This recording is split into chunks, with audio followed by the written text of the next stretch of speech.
സർക്കാരിന്റെ സാമൂഹിക സുരക്ഷ ക്ഷേമ പെൻഷൻ ഗുണഭോക്താക്കളുടെ കാത്തിരിപ്പ് അവസാനിക്കുന്നു.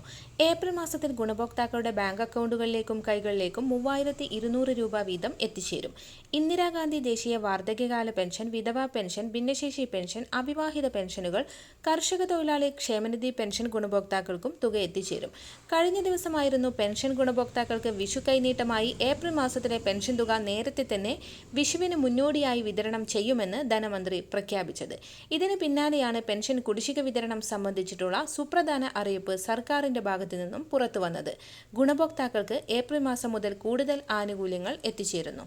ഇതിന്റെ ഭാഗമായി ഏപ്രിൽ മാസത്തെ തുകക്കൊപ്പം ഒരു ഗഡു കുടിശ്ശിക കൂടി വിതരണം ചെയ്യുന്നു. ക്ഷേമ പെൻഷൻ തുകയുടെ വിതരണം, നടപടിക്രമങ്ങൾ, ഏറ്റവും പുതിയ ലിസ്റ്റ് തയ്യാറാക്കൽ എന്നിവയുടെ ഭാഗമായി ഇവയെല്ലാം കൂട്ടിച്ചേർത്ത് പുതിയ ഒരു ഉത്തരവ് വന്നിട്ടുണ്ട്. ഇതിന്റെ അടിസ്ഥാനത്തിലാവും പെൻഷൻ കുടിശ്ശികയടക്കമുള്ളവ വിതരണം ചെയ്യുക.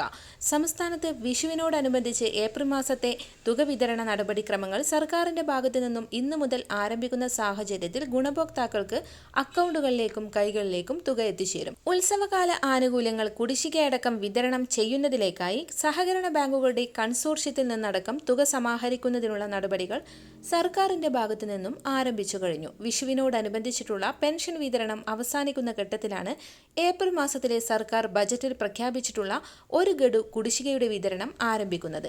മാർച്ച് മാസത്തിലെ പെൻഷൻ തുക ലഭിക്കാത്ത ഗുണഭോക്താക്കൾക്ക് ഇന്ന് കൂടി തുക അക്കൗണ്ടുകളിലേക്കും കൈകളിലേക്കും എത്തിച്ചേരും. കൂടാതെ സംസ്ഥാന സർക്കാർ വകുപ്പിന്റെ നേതൃത്വത്തിൽ കൺസ്യൂമർ ഫെഡ് മുഖേന സഹകരണ വിഷു ഈസ്റ്റർ സബ്സിഡി ചന്ത ആരംഭിക്കുന്നു. ഏപ്രിൽ 12 മുതൽ 21 വരെ തുടർച്ചയായി 10 ദിവസം നീണ്ടു നിൽക്കുന്ന വിഷു ഈസ്റ്റർ സബ്സിഡി ചന്തകൾ നടത്തുന്നതിനാണ് തീരുമാനം. ഏപ്രിൽ 11 തീയതി രാവിലെ 9 മണിക്ക് തിരുവനന്തപുരത്ത് ഇതിന്റെ ഉദ്ഘാടനം നിർവഹിക്കും.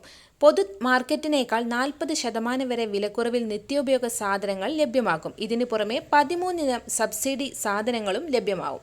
കൂടുതൽ വാർത്തകൾക്കായി ഈ ചാനൽ സബ്സ്ക്രൈബ് ചെയ്യുക.